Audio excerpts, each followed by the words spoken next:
Welcome to LOA Today. I'm Walt Thiessen. With me today is abundance teacher and money coach, Jodi Lynn Craven. This is your daily dose of happy. We are so happy you decided to join us today. Jodi Lynn, we were talking before we got started, and I kind of surprised you because you knew I was working on the novel. You didn't know I finished it, did you? No. Oh, yeah. I actually finished that about 8 or 9 days ago, something like that. Congratulations. Yeah. That's amazing. Yeah. No, Yeah. Congrats. We talked about writing Wow. it, and then we haven't come back to that topic. So I'm glad to hear. And it was fun. It was really fun. For those who, I did announce it on a previous episode, but for those who missed it, it's called Sunrise Cafe. You can find it on Amazon. It's in both the Kindle and paperback form. And it's a takeoff of a short story I wrote back in August about the patrons of a coffee house and what their lives are like. And I figured that would make a really interesting story. So the novel is 20 chapters, and the first 18 chapters are stories about 18 of the people who are involved: the owner, the two baristas, and some 16, 17 customers of the cafe, and how they interact with each other and what their issues are and all that kind of stuff. So it's, if you ever imagined going into a Starbucks or something and wondering what the lives of everybody else there was like, this is how you find out. Love it. Wow. So, Nice. yeah, it was great. It was so much fun to do. Really, really fun to do. And a lot easier than the last one I wrote, because when you have the help of AI, boy, you can fly through stuff. It's just amazing what you can do. Mm-hmm. Absolutely. Yeah. So anyway, it's kind of tying into our topic today because we have Kris Keppeler joining us, and Kris is both an actor and a narrator. And Yes. narrators, among other things, they narrate books. So there's a definite overlap going on here. So let's find out more about her. Kris, first of all, welcome. Thank you for joining us today. How you doing? Thank you. I'm happy to be here. We're glad to have you. And you were telling us before we got going that you've been an actor for, I think you said 30 years. About And 30 you've been years. Yep. doing narrating for the last 15 years. About How did you get into 15 doing years. that? Yeah. How did you get started doing that? The narration or the acting? Either one. We'll start with Either one. Then go to the other. You know, I started as a singer Oh. in junior high and in choir. And I enjoyed singing. I really enjoyed singing, and was constantly told I couldn't sing, would never sing. Well, but I kept at it because I like singing, and I stayed in choir, and I still got abused about it. And it's like, I started choir in junior college, and then the choir directors started giving lessons to some of the choir, students. And he's like, oh, maybe you can sing. Oh, right. And so I took some more lessons, enjoyed it, and things didn't really, but I kept up with choir, got bored with choir. It's like, you can only stand up so much in a black dress in a crowded space, it gets, yeah. So I quit singing for 10 years, something like that. And it's like, I'd really like to go back to singing. And a blind date took me to a Gilbert and Sullivan production. And on the back of the program, it said, "We're looking for chorus members." And I'm like, of course it did. Well, I haven't tried that. I haven't tried that. I'll try that. And it's like, whoa, I got to dress up as a fairy with wings and dance around on the stage. And it was a lot more fun than standing on, on a riser in a black dress with a lot of other people. Right. So it was, I enjoyed it. And then I started taking singing lessons again. And then, of course, I wanted to be at the front of the stage after a while. Yeah. So then I had to take acting lessons, and it just snowballed from there. Turned out I enjoyed acting too. It was difficult to get started, but once I did and got the right teacher, I really started to love that too. So, and then voiceover, audiobooks are a natural segue for actors, especially if you like to play multiple characters. And voiceover is perfect for singers too. In fact, it's often recommended if you want to do voiceover that you take singing lessons. Oh, Really? Yeah, every time I step in front of the mic, I'm not only using my acting, but I'm using my singing technique. So, and I eventually went to sing operas. You'll never sing to. Oh, you can sing opera. Wow. Nice. That doesn't usually happen. Like, don't believe, especially, teachers at the lower grade levels, in junior high or high school. Don't always think they know what they're talking about. Oh, it's even before that. I had a first grade teacher who told me I'd never be creative. So, Oh, no. Wow.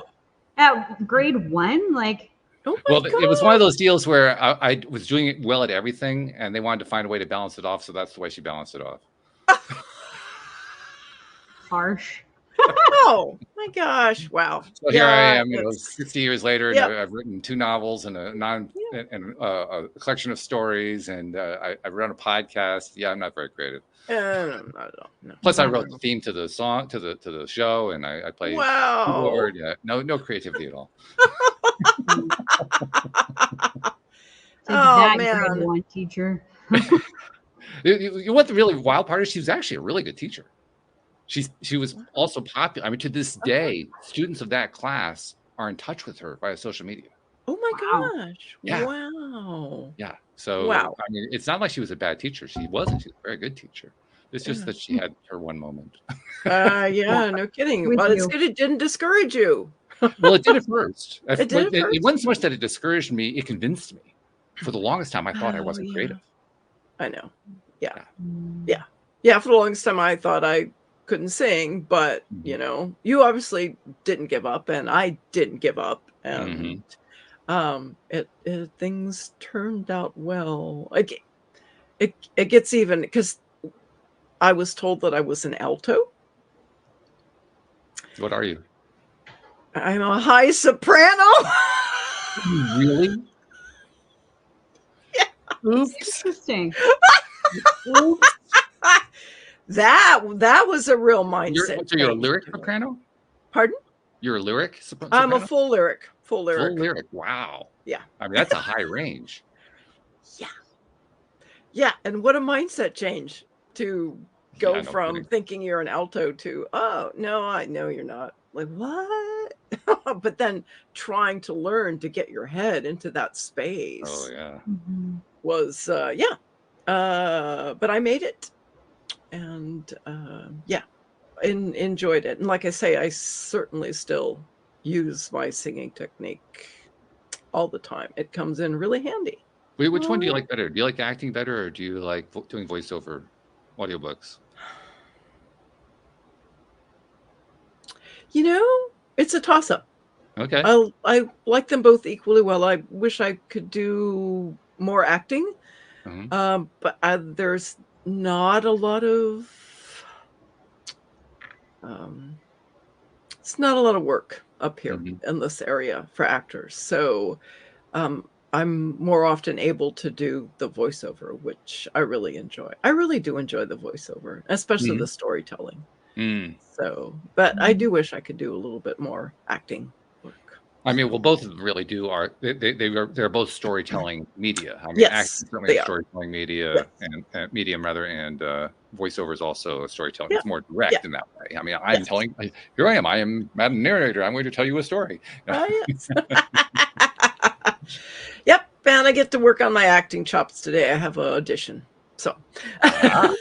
Fun. Can we ask what it's for? It's for a PSA about cancer prevention. So, okay, all right, very good. Yeah. Well, best of luck with that. Yeah. Oh, thank you. A few years ago, another co-host and I and a couple others tried to get an audio, kind of like an old-time radio show. Yeah. Oh, I love those. And we ended up only doing 2 episodes, but we did we brought in, God, we must have had a dozen to a dozen and a half actors of various skill levels playing all the Uh-huh. different roles, and Oh, it was absolutely nuts. I mean, and it was good. The episodes that we did actually came out really, really good. oh, I The biggest bet. problem Yeah. is we weren't really going anywhere with it, so we kind of lost Yeah. the storyline. But other than that, it was great. And it's a lot of work It to is a bring lot of all work. those people together, and wow. Yeah.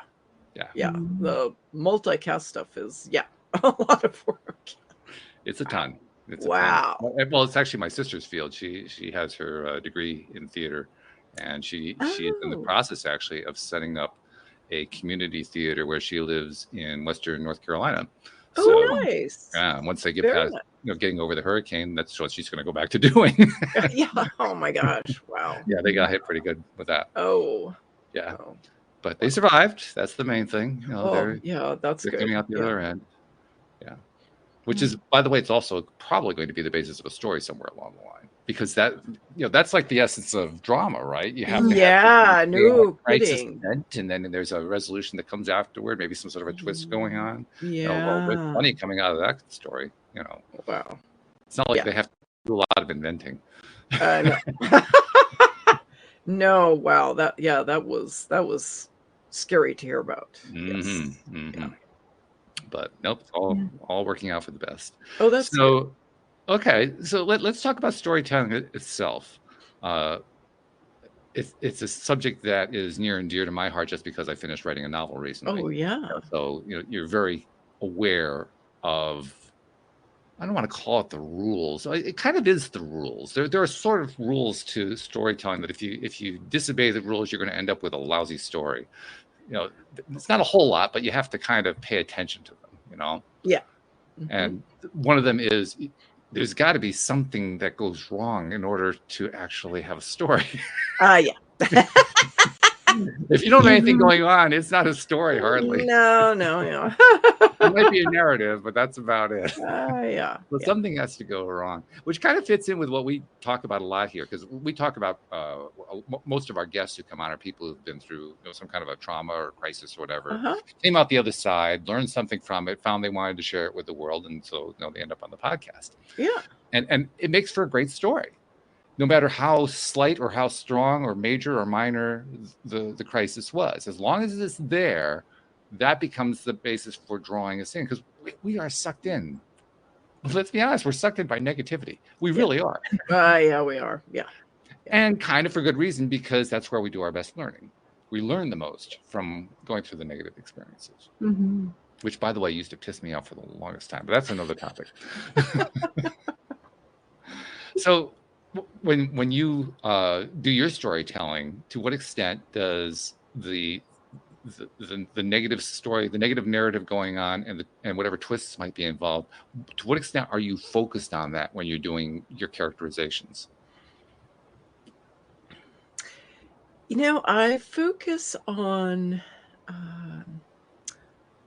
what the character is feeling, the emotion at that moment, and bringing that out. Whether it's sarcastic or scared or, secret or, and I pay a lot of attention also to pacing, especially because I narrate lots and lots of comedy, of course, for my podcast. Tell us the name of your podcast, by the way. Yeah. Does this happen to you? Okay. Yes. So I'm focusing on, it's usually first person, personal experience. Something has gone wrong, and it turns out funny for the most part, or amusing, but sometimes it's occasionally I have traumatic. And I've also done some fiction stories if they sound like they're first person, realistic. So, but mostly it's nonfiction. And I still have to do characters often on there. So again, it's the bringing out the emotion of that moment that the character is feeling. So yeah, cool. And in comedy, it's pacing. I need to, as I go along, do I need to pause here? Mm-hmm. Do I need to speed this up? Mm-hmm. Should I slow it down? Yeah, but I think in most narration, pacing is also a huge thing. Paying attention to the Yes. pacing with what's going on at that moment. Pacing will help to drive the scene, really. Yes. Yeah. If your pace is quick, then it's becoming excited. If your pace is slow, there's something depressed or frustrated or stuck or something like that. Yeah, I mean, that's the kind of mindset that's involved in that. Yes. Yeah. Right. Yeah. Which, by the way, mirrors real life. Huh? Who knew? Yeah. That's what you're trying to do, is make it sound real. Yeah, right. Yes, that's very one of the most important things, as that it sounds real, sounds authentic. Are you a method actor? I'm not. You're not. Okay. I haven't been exposed to. I got exposed in my acting to a lot of different techniques, and I never particularly adopted one of them. Oh, okay. I just sort of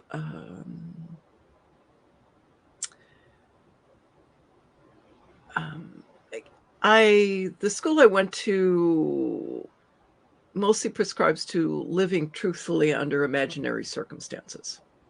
Okay. So and so I got a little bit of everything there, but probably haven't been exposed much to method, although I do rely a lot on how I feel as a character, how I feel when I'm in that scene. Sure. So I'm drawing from personal experience. Right. So and that has served me actually pretty well. Mm-hmm. Yeah. Pretty well, yeah.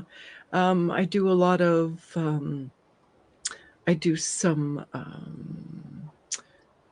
simulated training work, and enjoy that. Mm-hmm.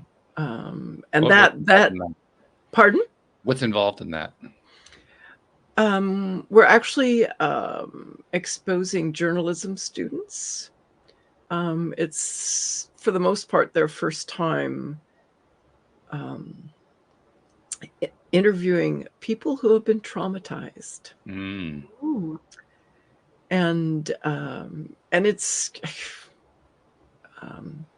not that big a thing. It's like an apartment fire or an explosion in a neighborhood.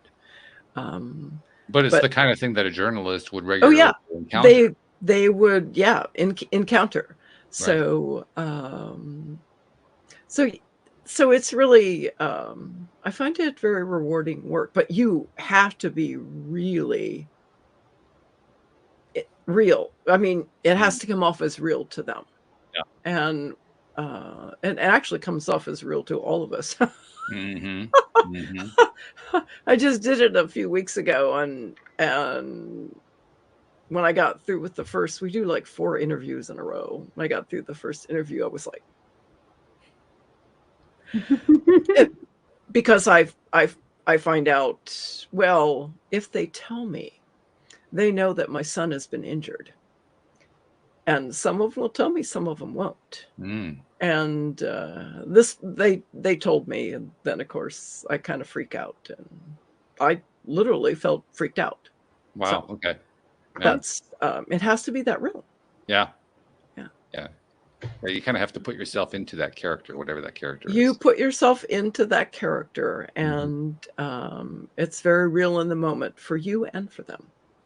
I when we were doing the short serial, the only 2 episode serial that we did, at one point, I was not intending to play any of the roles at all, but at one point we were auditioning people for roles, and we need people to fill in to play the other roles so they can have somebody to play against.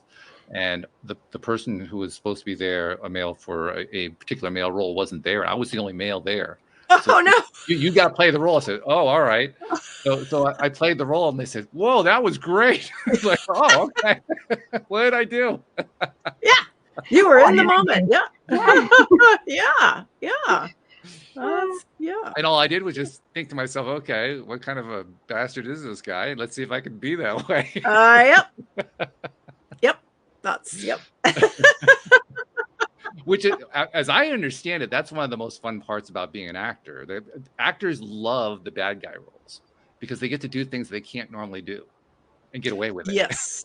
Yes. And get away with it. Yes. Yeah. Yes. That is true. I mean, I find acting that way anyway. You can be so many different things that you would never be, or say things that you would never say, or yeah.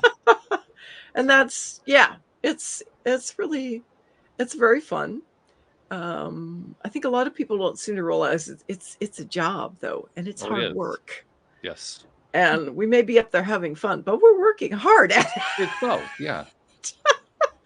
But the thing is, you're not supposed to. Never been to a cast party after a production is done. You can see it firsthand, because I've been to a couple of cast parties, and you can see it, you can hear it, you can feel it, you can taste it. Yeah. It's in the air. It is pungent. It is powerful. Yeah. Because they worked really, really hard. They had a great deal of fun. They connected like nobody's business. I mean, huge levels of connection. And if they were doing work that was particularly dysfunctionally, the stories that were dysfunctional or characters that were dysfunctional, then they were also doing a lot of laughing to overcome it. Yeah. Which I found to be fascinating. I thought it was very healthy, first of all, but I mean, fascinating that they would use laughter to overcome, the trauma. Yeah. Sometimes you just have to, if you're especially having an intense scene. I used to do a character that had to cry. And I mean, this was not crocodile tears. This was like full on. I'm in pain.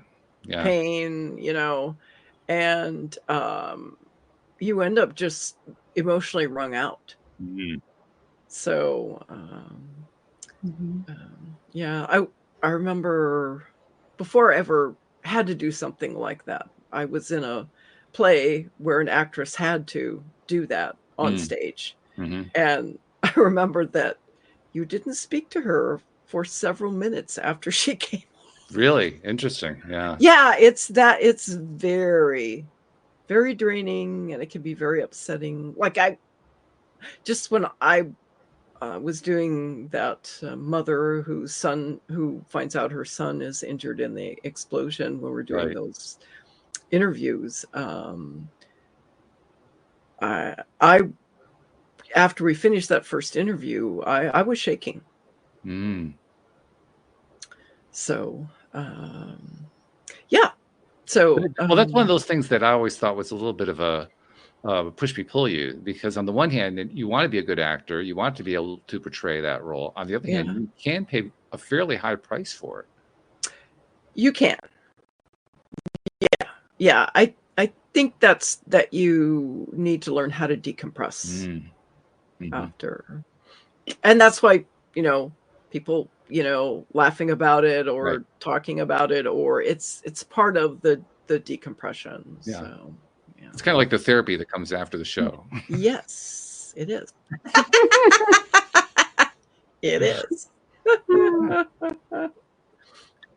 It's so interesting how this context, this conversation really mirrors life in terms of the law of attraction. Like you said something, Kris, at the very beginning, living truthfully under, I think, imaginary circumstances. Yes.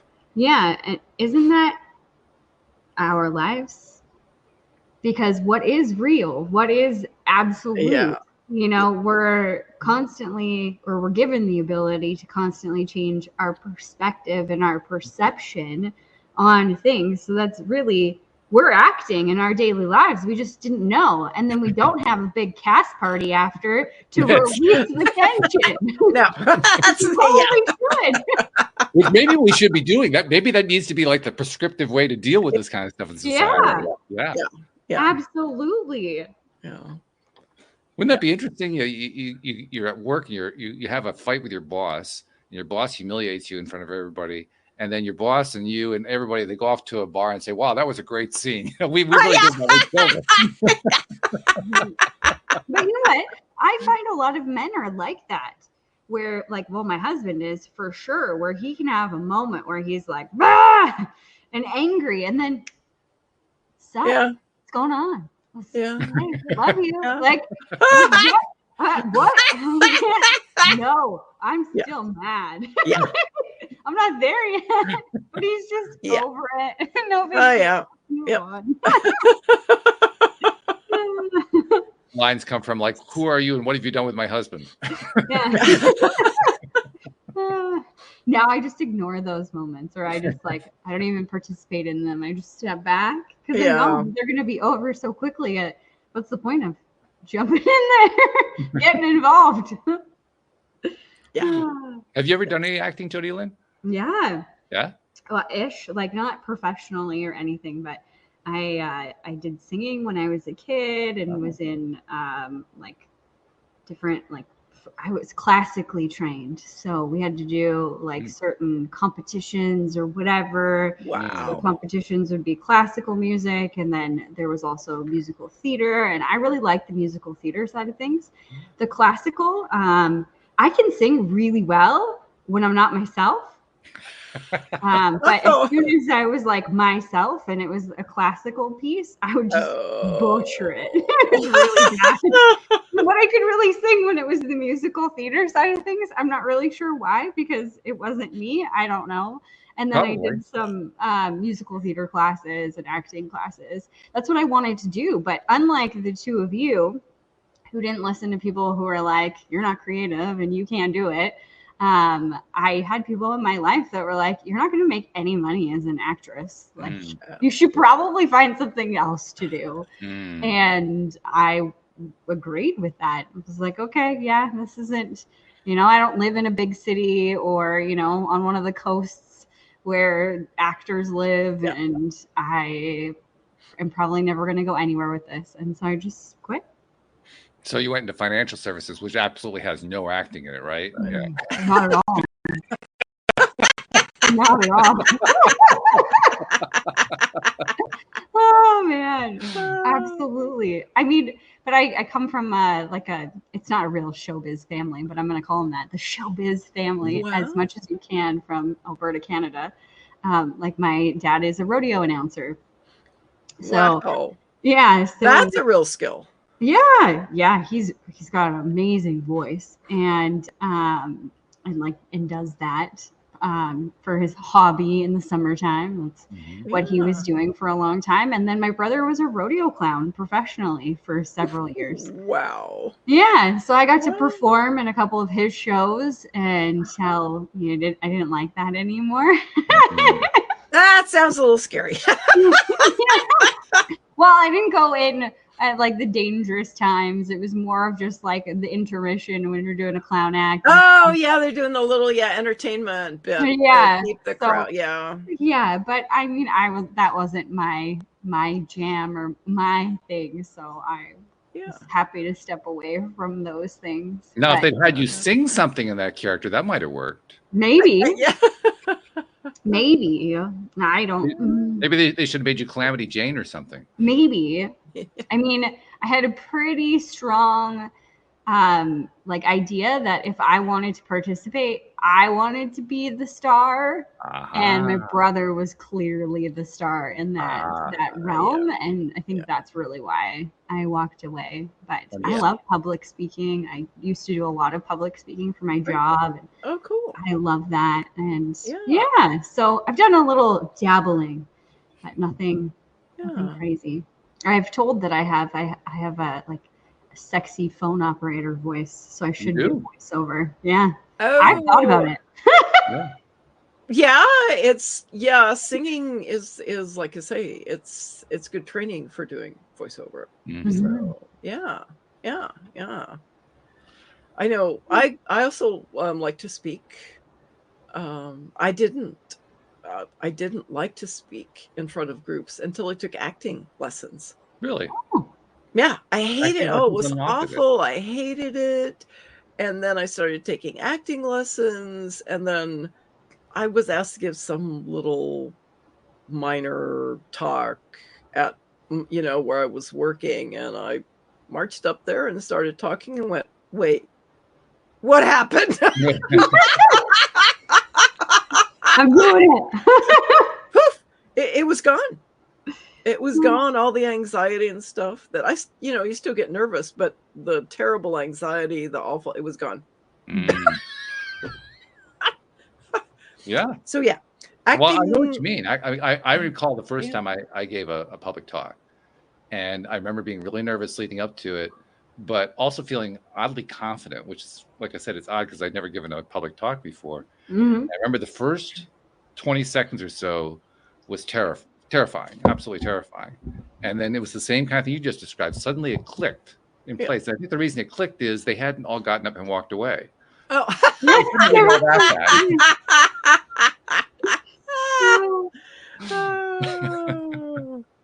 That's one of the little mental games we play with ourselves and don't even realize we're playing. Yeah. Welcome to our show. You are the first contestant. Yeah. So we have a sense of what you love and how you got there. But these days, I mean, you mentioned that you're currently a candidate for this particular PSA. But are there any particular career paths that you're following? Do you have like a dream gig that you'd like to get, a role you'd love to get, or something that you're aiming at? Yeah, I'm hoping. I'm attached right now to an animation project. Oh, a series. That's still in pre-production. So it's been there for a while. That happens. Sure. It actually does have some funding. It actually has a distributor. Whoa. But they're just trying to get it to the point where they can turn it over to the distributor to finish and fully fund it. So I've been waiting a while on that. That would be really exciting. Yeah. Because I'm a ongoing character in the series and may do a few other voices too. What kind of character? I'm curious. I'm playing the wise woman. The wise woman. Yeah, the wise woman that guides the superhero cat. Ah, okay. Well, every superhero cat needs a wise woman, so that's a good goal.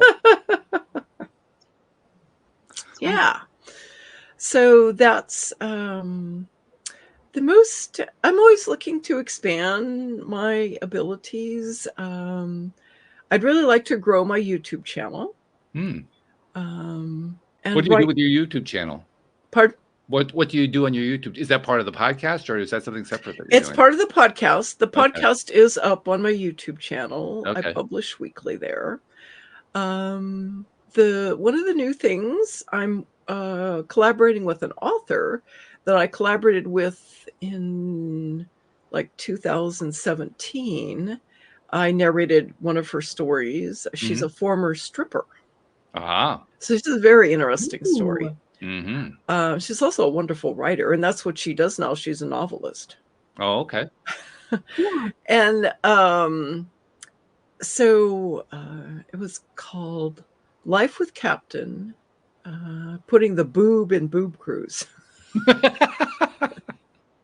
Cool. And it was a wonderful story. It was about 20 minutes, I think, maybe, which is kind of long for my podcast. I usually do 5-10 minutes. Oh, okay. And we entered it in the outstanding storytelling category for the SOVAS, Society of Vocal Arts and Sciences competition. Ooh.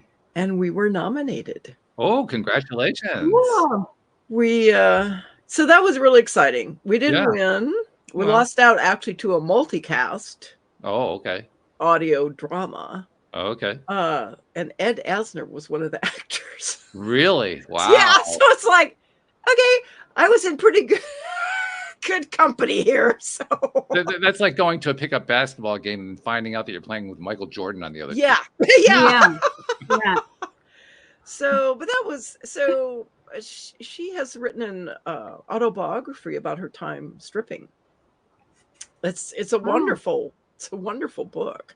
And so I'm experimenting, turning it bits of each chapter into an episode on my podcast. Very good. Yeah. Putting it out there as an ongoing story. Yeah, sure. Yeah. So, because honestly, we had a male stripper on the show a number of years ago. And some of the stories that came up, we had it on 2 or 3 times. The stories that came out of that were just hysterical. Oh, yeah. Absolutely hysterical. Yeah. So most of this book is funny. And she was actually in Hollywood. She was at the Playboy Mansion. Oh, okay. So she has some really good. Yeah. That's some really good, really great stories. Yeah. So, I would and imagine. most of it's humorous. A couple times it's kind of serious and scary. But so that's something new I'm trying. It's actually it seems to be working quite well. But I'd like to attract more female viewers to my YouTube channel because I mainly work with female writers. So I do some really wonderful male writers that I work with, but mostly female writers. So it's very female centric. But well, you're on the right podcast, right? Somewhere around 60-70% of our listeners are female. So great. Yeah. Yes, I have these wonderful stories that female writers, female adventures. So on my podcast. Also do some shorts. So I do my own storytelling. Okay. Usually about something that's happened. We have an older dog. He's 14. So we're having some issues with him. Funny stuff like, the food that I fed him from puppyhood up until he was about 14, he ate without a problem. And then we lost his brother to cancer. And now all of a sudden he's like, I'm not eating that anymore. Now what do I feel? And sometimes it's like, you're eating that, I'm not giving you anymore. And he's like, I don't know. That's like me with my cat, actually. He tends to go through fads and change of preferences, and so I'll stock up on the one that he's eating a lot, and then all of a sudden he'll stop eating it. Yeah. Oh, geez, come on. Yeah. Totally. But my newest challenge that has been really exciting is I was approached by a children's book author, and he had an illustrated book. It was mostly a picture book. It had a wonderful little story that went with it, but it was very short. And it's called One Night. And he said, can you do the audio on this? And I said, oh, yeah, sure. And then he's like, can you put the pictures and the audio together? I'm like, yeah, I can do that. I know some basic video editing. I have to as an actor because everything's self-tape and I have to edit my auditions. Oh, okay. So I don't have any choice but to learn video editing. So now I understand what you mean. Okay. Yeah. So well, I'm going to take on this challenge. It's such a wonderful little story, and his illustrations were just fantastic. He's his own illustrator. He is. Okay. Yeah. So it's, and then he's like, oh, can you put this here and put this there? And I want to enter this in children's film festivals. I'm like, oh, okay. Okay, sure. All of a sudden I'm a little film producer. But hey, that's, I enjoyed it. I enjoyed, putting it together and learned more about video editing, and he was happy with the result. And he entered it in 3 competitions, and he's already heard back from one, and it won an award. Wow. That's awesome. Your little video editing skills. My little video editing. And so that's been quite it's like, challenge myself to do something new, and it paid off. It paid off, and it was fun too. Well, that's really the most important thing anyway. I mean, that's partly, it's the main reason why you do something like this. Oh, yeah. Yeah. It's the main reason why we do this podcast. We want to enjoy ourselves. We want to have fun. We want to pass that vibration along to everybody else. Yeah. And it's also when you do your best work. So you got an award doing what was fun, not a surprise. You were doing your best work because you were enjoying it so much. Oh, yeah. It was really fun. It's, like I say, the story was wonderful. The illustrations were amazing. So yeah. So that's he's going to send me another one. So I'm going to be doing another one. Okay. And I'd like to do more of those. It's like, let's see. I think I need to, maybe approach some more children's authors about. Yeah. Actually, we should probably take advantage and use that as a marker to say, well, somebody is listening and they have maybe they've written a novel like I have. Maybe they want to get something like this going. How do they reach out to you? Let's give them that information. You can. Can always go to my YouTube channel, make a comment, and I always reply to all the comments. My website is kriskeppeler.com. Okay. And you can there's a place to set up consultations with me.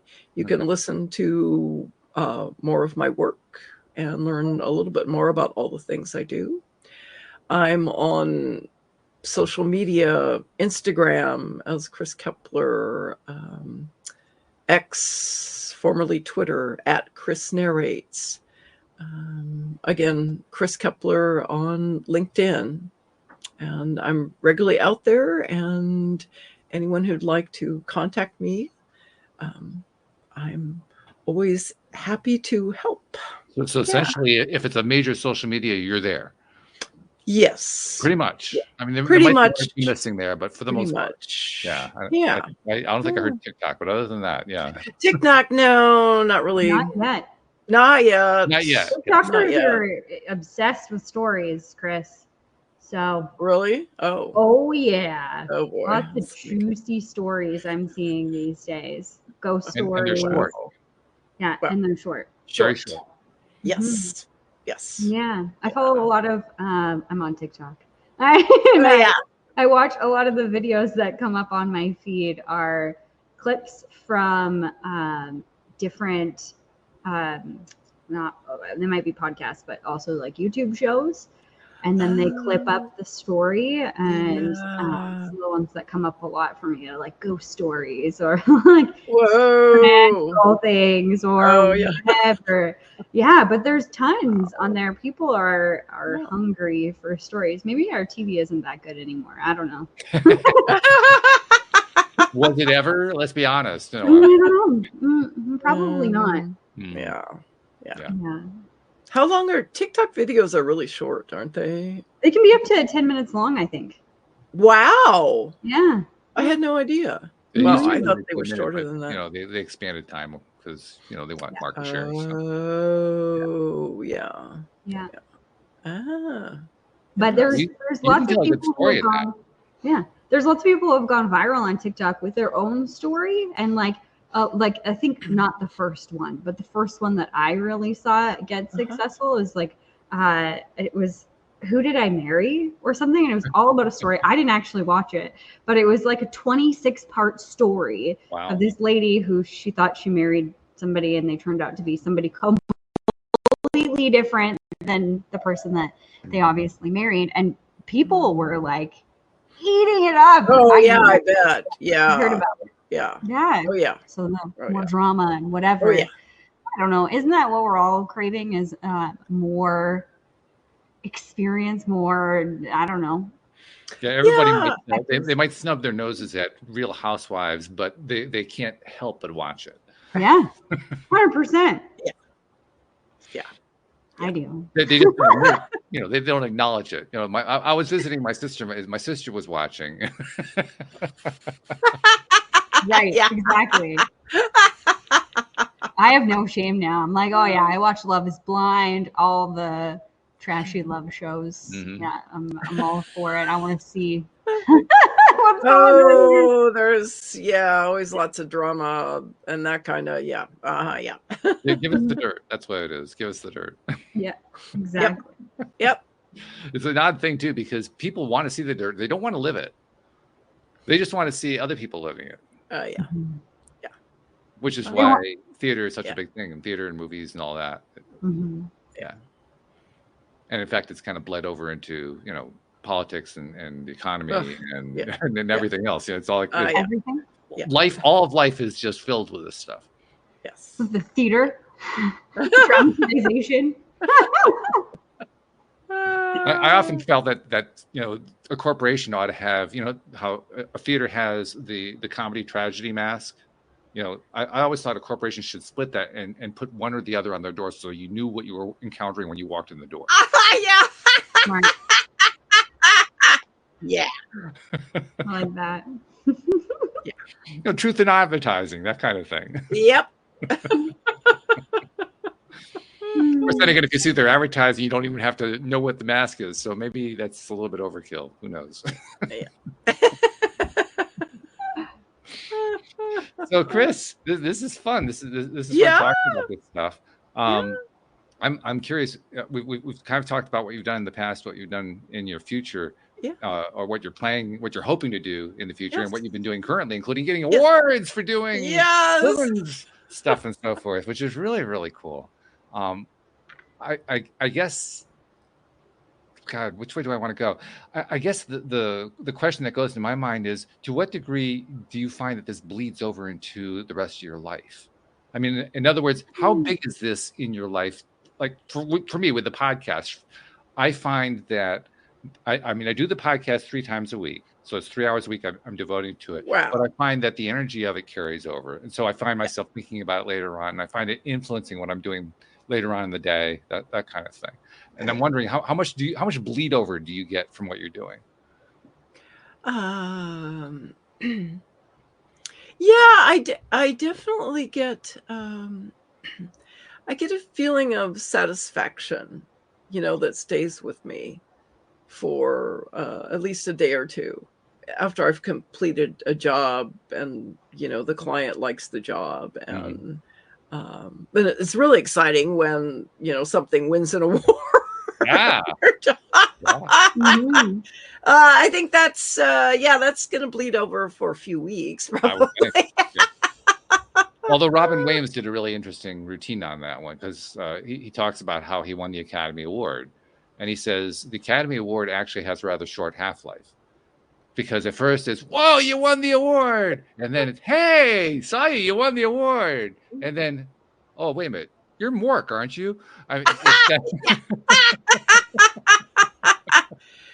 yeah, you get identified with a character, and then that's that can be hard to. So there isn't a real long half-life on awards, but they are satisfying. Oh yeah. And the good thing is they never take it away from you. Well, not never, but 99% of the time you get to keep it. Yeah. So which is a good thing. Yeah. So it can be exciting, and that excitement, whatever I'm feeling coming off a shoot or a show, actually, I feel good for at least a day or two, if as long as things have gone well. If they haven't gone well, then I'm depressed for a day or two. Well, I was going to say, it probably sticks either way, doesn't it? Yeah, it does. It does. And sometimes it's stressful because I'm in a giant juggling act. My mother just passed away. Oh, I'm sorry to hear. And in July. And so all of a sudden I've been trying to juggle, finishing up that stuff and doing this stuff, and so then sometimes it gets a little stressful. It's like, okay, what am I going to do next, and where am I supposed to be, and did I miss something? Right. Yeah. So and it's hard to create if you're stressed. Yeah, I noticed that. Yeah. So creativity and stress do not complement each other. Not really well, no. No. They tend to blank out your brain is what they do. They do. Yeah. So, but I'm getting towards the tail end of everything sorted out that way. So, and that's good because I've been getting, more work lately. Which is great. Which is great. Yes, it's wonderful. So that's one of the best things you can do when you're in a grieving period is distract yourself. Yes. Take your mind off of. Yes. And I got to do that. I let's see. I voiced an earthworm. Cool. Okay. All right, now we have to get the dirt on this. Yes. It was for a children's educational video. And of course, they were using sort of cartoonish characters. And I was the earthworm explaining to kids about how the earth is put together. Okay. The different layers of the earth. But I had to speak in kind of a funny voice for 10 Can minutes. We hear it? That was not always easy. Can we hear it? I want to hear an earthworm, please. Well, this was Ernie the earthworm telling you all about the layers of the earth. I love it. I love Ernie. Yes. We can see it on your face too. just the way you voiced that, you were just filled with joy. Oh yeah, it was fun. I love doing children's stuff, but staying in that voice for 10 minutes is that's a harsh voice. That's a tough one. That it was not easy. No. Yeah. So yeah, but nice challenge. I learned something every time I do that. It's like, oh yeah, I can stay in this weird voice for quite a while. Do you have to do what Robin Williams? I mentioned Robin before, so he's the one who comes to mind. When he was an actor, he and his wife would join him on set. He would do a scene. He would they would finish shooting for a bit, and then he and his wife would go sit quietly, and all they would do is sit there and hold hands. They wouldn't talk. Everyone knew to stay away from him. And then as they were getting closer to doing the next scene, he would get up and start being Robin Williams, getting everybody laughing. And then they do the next scene, and then he'd go take the break again. So he had his routine there. Yep. Yeah. I'm some actors like to do warm-ups before they go on stage and stuff. I did that for a while, but I found just sitting and focusing, especially focusing on the role. Focusing on the role, focusing on your character, just sitting quietly was the most helpful. Okay. So what do you when you're focusing, what are you doing? Are you like playing the role in your mind, or what are you doing? You may be going over lines in your mind. You may be rethinking the last time you did the scene, what was working, what maybe didn't work, what would you like to try this time? And yeah, so it just depends on where you're at and where your character is at as to what you might be thinking about. But just being quiet and focused on, I got to be ready to go soon, but not until they call me and you're just focused. So yeah. I'm just realizing too, I'm drawing a lot of my thoughts and inspiration from what I know about Robin Williams. So excuse me for doing the Robin Williams routine. Oh, no, he was wonderful. He was fabulous. He was fantastic. Fabulous. Yeah. One of the most fascinating things from my perspective is where his interest in not only comedy but also acting came from. It came primarily from his mother. His father was very, not mean, but strict and very conventional and so forth. His mother was the cut up. And she used to tell him like even when he was growing up, he even gave an example, and I can't remember what the example was, but of like a little tiny bit of a joke into a nursery rhyme kind of a thing. And he instantly got that that's what she was doing. So now he knew, and he was also an only child. So now he knew what it would take to get his mom's attention. And the rest of his life was about trying to get his mom's attention, which of course she loved to give him. Wow, yeah, I bet. Yeah. I'm also an only child, so yeah, I know how, but I didn't, both my parents were creative. My dad sang, but just in church choir, and he also made furniture. Cool. And my mother was a floral designer. So they were basically visual artists. Okay. And they were very surprised when they turned out a performing artist. It's like, where did this come from? Well, it's an interesting question. Did you have a mentor or an adult influence that kind of helped you go Nope. that direction, or you just were following your own tongue? You're just like, Following okay, here I'm going. my own. It started with the singing, which I did get from my dad. Okay. And I actually sang some with him in church. And then once I started taking lessons and got better, he wouldn't sing with me anymore. You were intimidating. Yeah, I guess I got that. But yeah, that's but the singing turned into then the acting, and he never wanted to go that way. So it was like, okay, where did this come from? We didn't expect this. You were a trailblazer. That's all there is to it. You blazed the trail.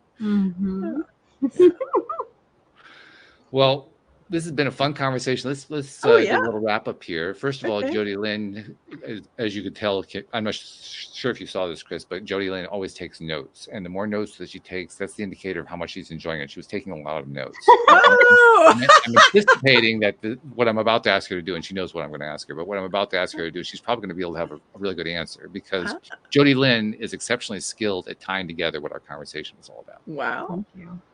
So Jodi Lynn, ready? Tie it together for us. Well, what I see today is, or what I've experienced in our conversation today is how acting and singing and, you know, our collective experiences that we've had in those areas, how they mirror life, and just a deeper appreciation of what that has gotten and what that has done for me in my own personal life. But something that I want to really focus on to bring this all together, because I think that there's a big lesson here for us today. And it came in 3 things. Kris, you said them all.